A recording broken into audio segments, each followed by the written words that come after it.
नाटक की शुरुआत में हमें एक छोटा सा लड़का दिखाया जाता है जिसका नाम चेन यू है। वह न्यू ईयर्स ईव की रात मिट्टी से एक केक बना रहा होता है। तभी एक लड़की शू यान उसके पास आती है और पूछती है कि वह ऐसा क्यों कर रहा है। चेन यू बताता है कि आज उसका बर्थडे है। शू यान उसकी मदद करने लगती है। जब केक तैयार हो जाता है तो शू यान कहती है कि अभी कुछ मिसिंग है। उन्हें कैंडल्स चाहिए जो उसे घर से लानी होंगी। घर का नाम सुनते ही चेन यू डर जाता है। उसे याद आता है कि उसका पिता उस पर चिल्लाता है, उसे मारता है और दिन भर शराब पीता रहता है। इसीलिए चेन यू घर जाने से मना कर देता है। लेकिन जब शू यान जिद करती है तो चेन यू चुपके से रसोई में जाता है जहां उसका पिता सो रहा होता है। वह मोमबत्तियां उठाता है लेकिन अचानक आवाज हो जाती है और उसका पिता जाग जाता है। डर के मारे चेन यू कांपने लगता है। खिड़की से देख रही शू यान उसे आवाज देती है, सब ठीक है, बाहर आ जाओ। चेन यू मोमबत्तियां ले आता है। फिर दोनों मिलकर उसका बर्थडे सेलिब्रेट करते हैं। शू यान उसे एक गिफ्ट भी देती है। चेन यू पूछता है, क्या ये डक है? शू यान मुस्कुराकर कहती है, नहीं, ये रैबिट है। थोड़ी देर बाद दोनों साथ में खेलना शुरू कर देते हैं। माँ की मौत के बाद चेन यू काफी समय तक बहुत डिप्रेस्ड रहा। लेकिन शू यान के आने से उसकी जिंदगी में फिर से खुशी लौट आई। वो उसकी दोस्त भी थी और नेबर भी। कुछ समय तक दोनों की बहुत अच्छी फ्रेंडशिप रही। लेकिन एक दिन अचानक चेन यू को पता चलता है कि शू यान हमेशा के लिए घर छोड़कर चली गई है। चेन यू फिर से अकेला हो जाता है और बहुत उदास हो जाता है। अब कहानी कई साल बाद की है। हमें एक वेडिंग हॉल का सीन दिखाया जाता है। यहाँ चेन यू, जो अब बड़ा हो चुका है और एक टॉय डिजाइनर बन गया है, मौजूद है। यह शादी उसके एक दोस्त की है। इसी शादी में अचानक शू यान की एंट्री होती है। अब वो एक बेकर है। वो शादी का वेडिंग केक बनाकर जाने वाली होती है। लेकिन उसे पता चलता है कि एक बच्चे ने केक खराब कर दिया है। शू यान उस बच्चे की लापरवाह माँ पर बहुत एंग्री हो जाती है। लेकिन अब वो कुछ कर भी नहीं सकती। तभी वो बाहर खड़े चेन यू को मदद के लिए बुलाती है और उसे अंदर ले आती है। असल में दोनों एक दूसरे को पहचान नहीं पाते। उन्हें नहीं पता कि वे बचपन के दोस्त रह चुके हैं। शू यान चेन यू को बताती है कि केक के इम्परफेक्शंस छुपाने के लिए कैसे फ्लावर्स बनाए जाते हैं। चेन यू शू यान की मदद कर रहा होता है। लेकिन तभी शू यान बिल्कुल बचपन की तरह सोचते हुए कहती है, अब केक में और क्या ऐड करूं? ये सुनकर चेन यू चौंक जाता है। उसके मन में सवाल उठता है, क्या ये मेरी बचपन की दोस्त हो सकती है? लेकिन वो अभी भी श्योर नहीं होता। तभी दोनों मिलकर केक को फाइनली फिनिश करते हैं। उसी समय एक लड़की आती है और शू यान को नाम लेकर बुलाती है। अब चेन यू को पूरा यकीन हो जाता है कि यही उसकी बचपन की दोस्त शू यान है। शादी की पार्टी शुरू हो जाती है। ब्राइड और ग्रूम स्टेज पर आते हैं। वेडिंग केक बिल्कुल परफेक्ट दिखता है। इसके बाद हम देखते हैं कि शू यान चेन यू के साथ खड़ी है और उसकी मदद के लिए उसे थैंक यू कहती है।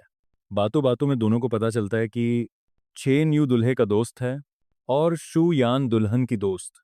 फिर ब्राइड और ग्रूम सबको बताते हैं कि टेबल के नीचे सभी के लिए एक सरप्राइज गिफ्ट रखा है। सब लोग अपना अपना गिफ्ट खोलते हैं। शू यान उदास हो जाती है क्योंकि उसमें फिर से यूएफओ प्रिंस निकलता है।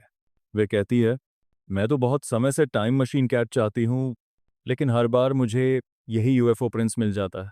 चेन यू ये सब चुपचाप सुन रहा होता है क्योंकि ये सारे खिलौने उसी की कंपनी के बनाए हुए होते हैं। अब दिखाया जाता है कि जब शू यन घर जा रही होती है तो चेन यू चुपचाप उसके पीछे पीछे चलता है। वह उसे सच बताना चाहता है कि वही उसका चाइल्डहुड फ्रेंड है, लेकिन हिम्मत नहीं जुटा पाता। शू यान फिर से खिलौनों को देखने लगती है। तभी चेन यू कहता है, ये सारे टॉयज मेरी ही कंपनी के हैं, मैं तुम्हें आसानी से टाइम मशीन कैट दिला सकता हूँ। लेकिन शू यान मना कर देती है। वे कहती है, ऐसा करने से मुझे नहीं लगेगा कि मैंने इसे लक से जीता है। चेन यू चुप हो जाता है। फिर शू यान बस में बैठने लगती है। तभी चेन यू, जिसके पास उसी खिलौने के कई बॉक्सेस होते हैं, उन्हें शू यान को दे देता है। वो कहता है, एक एक करके सब खोलो और जो तुम्हें सबसे पसंद आए वही रख लेना। शू यान उसे रोकने की कोशिश करती है लेकिन चेन यू मना कर देता है। अचानक शू यान एक ऐसा बॉक्स उठाती है जिस पर रैबिट बना होता है, बिल्कुल वैसा ही जैसा उसने बचपन में चेन यू को गिफ्ट दिया था। उसी पल शू यान पहचान जाती है, यही उसका बचपन का दोस्त चेन यू है। चेन यू जोर से हंस पड़ता है और शू यान अपने पुराने दोस्त को देखकर खुशी से भर जाती है। अब हम देखते हैं कि दोनों फिर से दोस्त बन चुके हैं, मिलते हैं, बातें करते हैं और आखिरकार शू यान को उसका सबसे पसंदीदा खिलौना मिल ही जाता है। शू यान चेन यू से पूछती है, तुम टॉय डिजाइनर क्यों बने? चेन यू उस रैबिट को देखते हुए जो शू यान ने उसे बचपन में दिया था, मुस्कुराकर कहता है, क्योंकि बचपन में एक लड़की ने मुझे ये रैबिट दिया था और उसी दिन से मुझे खिलौनों से प्यार हो गया। यानी साफ है कि चेन्यू के टॉय डिजाइनर बनने की वजह भी शू यान ही थी। वैसे शू यान के पास भी एक वैसा ही रैबिट होता है जैसा उसने बचपन में चेन्यू को दिया था। फिर शू यान अपनी कहानी बताती है। वह कहती है, मैं एक बहुत अच्छी केक बेकर बनना चाहती हूँ, लेकिन मेरी माँ को इसके बारे में नहीं पता। उन्हें लगता है कि मैं टीचर बनने की पढ़ाई कर रही हूँ। इसके बाद दोनों अपने उन दो दोस्तों के साथ समय बिताने लगते हैं जिनकी शादी में उनकी मुलाकात हुई थी। चेन यू अब शू यान के वर्कप्लेस आने लगता है। वहीं शू यान उसे अपने सपने के बारे में बताती है। मेरा सपना है कि मैं अपनी खुद की बेकरी खोलूं। ये मेरा बहुत बड़ा सपना है। चेन यू कहता है, हाँ तुम ज़रूर करोगी। फिर वह थोड़ा सीरियस होकर कहता है, बचपन के बाद ये दूसरी बार है जब हम मिले हैं। पहले हम दोस्त थे, लेकिन इस बार मैं चाहता हूं कि तुम सिर्फ मेरी दोस्त नहीं, मेरी गर्लफ्रेंड बनो। तो क्या तुम मेरी गर्लफ्रेंड बनोगी? शूयान मुस्कुराकर हाँ कह देती है। शूयान बहुत खुश होती है क्योंकि उसे भी अब चेन यू से प्यार हो चुका होता है। शूयान उसकी बात मान जाती है। इसके बाद दोनों एक दूसरे को किस करते हैं और फिर ऑफिशियली गर्लफ्रेंड बॉयफ्रेंड बन जाते हैं। अब हमें उनकी लव लाइफ की शुरुआत दिखाई जाती है। दोनों एक दूसरे को डेट करने लगते हैं, बहुत खुश रहते हैं, यहाँ तक कि वे एक ही घर में साथ रहने भी लगते हैं। शू यान बताती है, ऐसा नहीं था कि साथ रहते हुए हमारी लड़ाइयाँ नहीं हुईं। लड़ाइयाँ हुईं, लेकिन फिर हम मान जाते थे और दोबारा साथ हो जाते थे। इसी तरह समय बीतता गया और फिर एक दिन आया जब चेनयू ने मुझे मेरी अचीवमेंट के बारे में बताया। मैं एक ग्रेट बेकर बन चुकी थी। मैं खुशी से झूम उठी। फिर चेनयू ने मुझे कई बॉक्सेस गिफ्ट किए और बताया कि उसने ये रैबिट टॉय खास तौर पर मेरे लिए डिज़ाइन किया है। मुझे खुद को बहुत स्पेशल महसूस हुआ। उधर चेन यू भी अपनी कंपनी में पूरी मेहनत कर रहा था और वो भी सक्सेसफुल हो गया था। फुर्सत के समय हम दोनों साथ में गेम्स खेलते थे क्योंकि हमें एक दूसरे के अलावा किसी और की ज़रूरत ही नहीं थी। लेकिन फिर एक फ़ोन कॉल ने सब कुछ बदल दिया। दरअसल चेन यू को खबर मिलती है कि उसके पिता का देहांत हो गया है। जब वो अपने पिता का फ्यूनरल कर रहा होता है, तभी कुछ क्रेडिटर्स वहां आ जाते हैं। वे बताते हैं कि चेनियू के पिता पर बहुत बड़ा कर्ज था जो बिना चुकाए ही वो दुनिया छोड़ गए। अब वो सारा कर्ज चेन यू को ही चुकाना होगा। जब चेन यू घर लौटता है तो वह शूयान को कुछ भी नहीं बताता। वह उसे परेशान नहीं करना चाहता था, बस बिना कुछ कहे उसे कसकर गले लगा लेता है। कर्ज कोई छोटा मोटा नहीं था, बल्कि बहुत बड़ा था। चेन यू अंदर ही अंदर टूटने लगता है। क्रेडिटर्स उसे बार बार फोन करने लगते हैं। चेन यू अपनी सेविंग्स से पहले ही काफ़ी पैसे चुका चुका था, लेकिन एक दिन जब उसने कॉल नहीं उठाया तो वे सब उसके वर्क प्लेस पहुंच जाते हैं। वहां आकर वे चेन यू का अपमान करने लगते हैं, लेकिन चेन यू शांति से उन्हें पूरी बात समझाता है और सबको बाहर ले जाता है।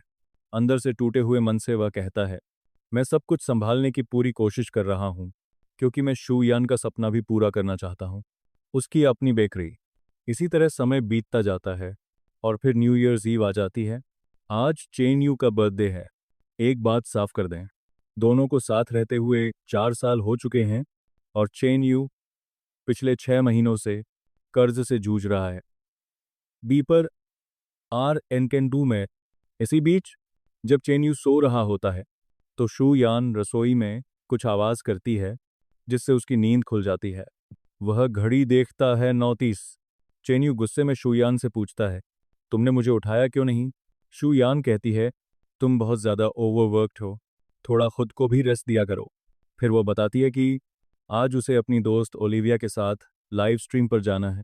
चेन यू कहता है, जल्दी से सब तैयार करो, आज मेरी एक बहुत ज़रूरी मीटिंग है, मुझे ऑथर से मिलने जाना है।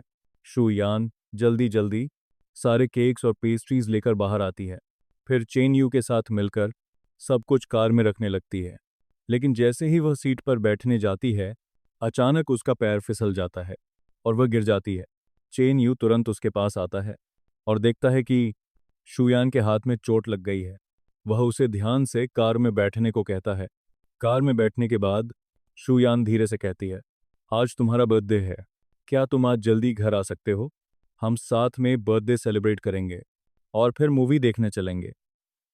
लेकिन चेन यू मना कर देता है। वह कहता है, मेरे पास बहुत ज़्यादा वर्कलोड है, मुझे उसे जल्दी पूरा करना है, मैं ये सब नहीं कर पाऊंगा। शू यान को बहुत बुरा लगता है। उसे महसूस होता है कि चेन यू बहुत बदल गया है। अब वह सिर्फ काम के बारे में सोचता है और शू यान के लिए उसके पास समय नहीं है। चेन यू फिर वही दोहराता है, मुझे काम जल्दी खत्म करना है। तभी ग्रीन लाइट होते ही एक औरत अचानक चेन यू की कार के सामने आ जाती है और वह गुस्से में होती है।